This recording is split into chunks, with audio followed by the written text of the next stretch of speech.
अस्सलाम वालेकुम dear students, how are you all. आज हम लोग बात करेंगे फिजिक्स पे क्लास 9th और आज हमारा जो चैप्टर है काइनेमेटिक्स चैप्टर नंबर 2। आपने फर्स्ट चैप्टर में फिजिक्स की टाइप्स को स्टडी किया होगा। आपने एक टाइप पढ़ी होगी मैकेनिक्स। मैकेनिक्स फिजिक्स की वो ब्रांच है जिसमें हम चीज़ों की मोशन के बारे में स्टडी करते हैं। यहाँ पर हम बात करेंगे टाइप्स ऑफ मैकेनिक्स की।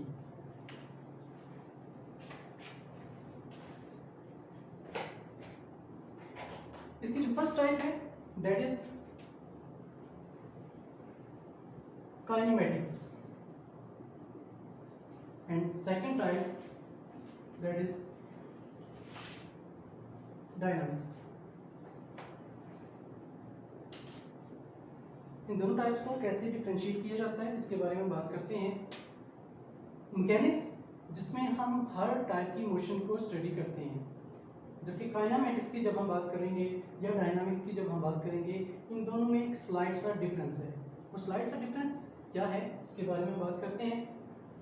जब भी हम मोशन की बात करते हैं तो हम जानते हैं कि हम किसी ऑब्जेक्ट के ऊपर कोई फोर्स लगाएंगे तो वहाँ पर मोशन जनरेट होगी, कोई बॉडी मूव करेगी। तो जब हम टाइप्स की बात करेंगे काइनेमेटिक्स में हम कहते हैं branch of mechanics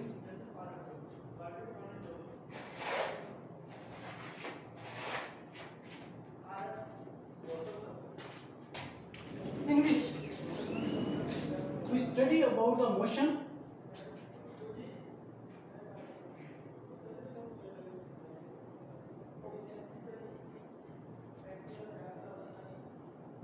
of objects without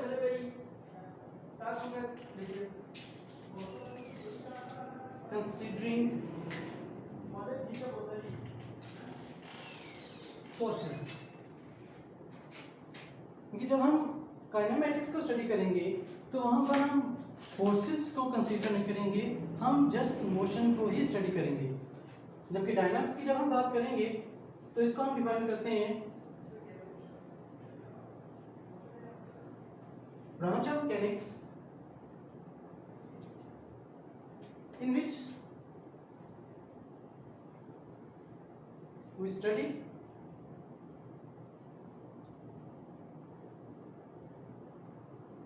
about motion of objects by considering forces।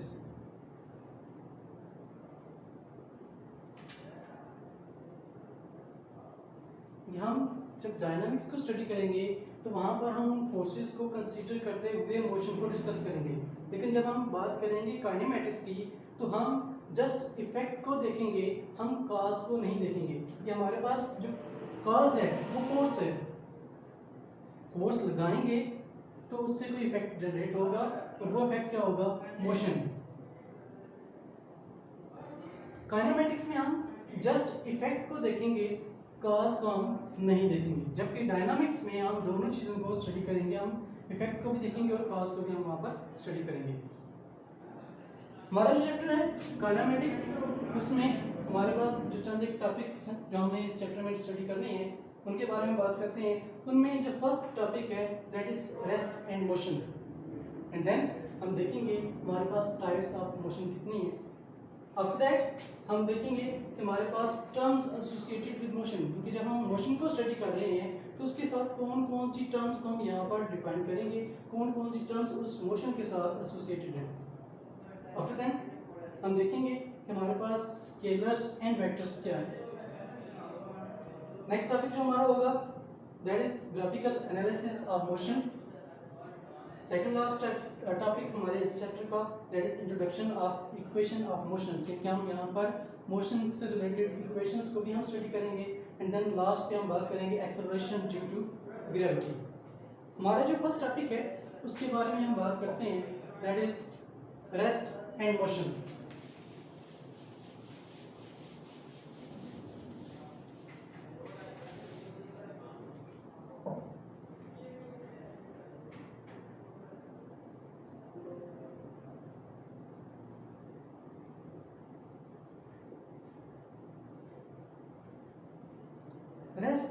And motion क्या है? जब भी हम किसी चीज़ को ऑब्जर्व कर रहे होते हैं तो हम एज अ ऑब्जर्वर एक्ट कर रहे होते हैं, और जब हम किसी चीज़ को देख रहे हैं, किसी चीज़ को ऑब्जर्व कर रहे हैं, तो वो एज अ ऑब्जेक्ट के तौर पर एक्ट कर रही है। अगर कोई चीज़ किसी ऑब्जर्वर के लिहाज से अपनी पोजीशन चेंज ना करे, क्योंकि अगर मैं किसी चीज़ को देख रहा हूँ, वो स्टिल अपनी उसी एक पोजीशन पर मौजूद है, मैं भी देख रहा हूँ, 10 मिनट बाद देखूँ, 20 मिनट बाद देखूँ, 40 मिनट बाद देखूँ, वो ऑब्जेक्ट अपनी उसी पोजीशन पर मौजूद रहे, तो मैं ये कहूँगा कि वो बॉडी रेस्ट कंडीशन में है। और अगर मैं देखूँ कि एक ऑब्जेक्ट अपनी एक पोजीशन को चेंज करके किसी दूसरी पोजीशन पर चला गया है, दूसरी पोजीशन से किसी तीसरी पोजीशन पर चला गया है, तो मैं ये कहूँगा कि वो ऑब्जेक्ट मोशन में है। इन दोनों को हम डिफाइन कैसे करते हैं? रेस्ट की बात हम कर लेते हैं। If a body is changing its position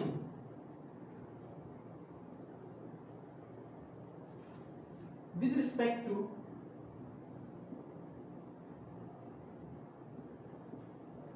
some observer,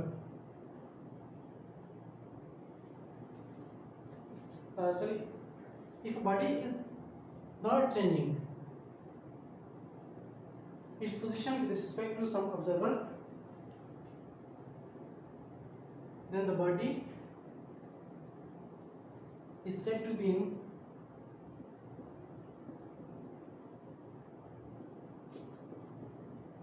rest.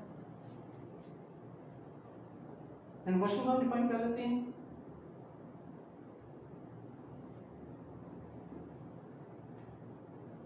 If a body is changing its position with respect to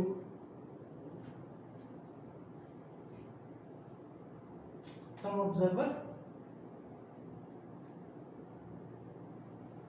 then body is said to be in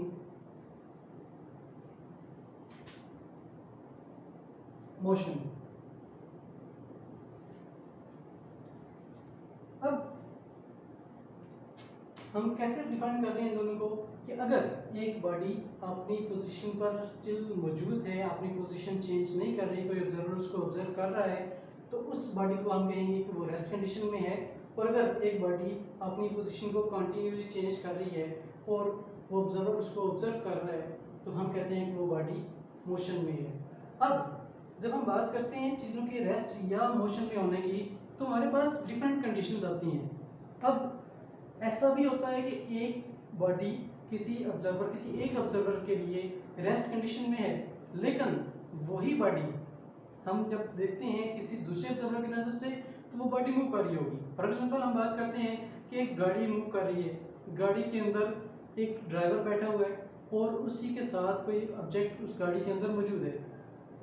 अब जो गाड़ी के बाहर आदमी खड़ा है, वो देखेगा कि गाड़ी के अंदर तमाम चीज़ें, वो गाड़ी समेत तमाम चीज़ें मोशन में हैं। लेकिन अगर हम बात करेंगे उस गाड़ी के अंदर मौजूद ड्राइवर की हम बात करेंगे, वो ऑब्जर्वर है और वो उस गाड़ी के अंदर चीज़ों को मौजूद को देख रहा है, तो उसके मुताबिक वो तमाम चीज़ें रेस्ट कंडीशन में होंगी। इस कंडीशन को हम रिलेटिविटी का नाम देते हैं।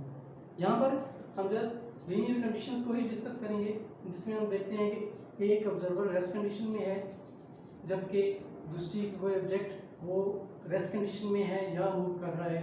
सेम रेफरेंस में हम इन चीज़ों पे बात करेंगे। तो हमारा जो फर्स्ट टॉपिक था that is rest and motion, उसमें हमने ये कहा कि हमारे पास अगर बॉडी पोजीशन चेंज नहीं कर रही तो वो रेस्ट कंडीशन में है, और अगर वो बॉडी पोजीशन चेंज कर रही है तो वो मोशन में है। Thank you.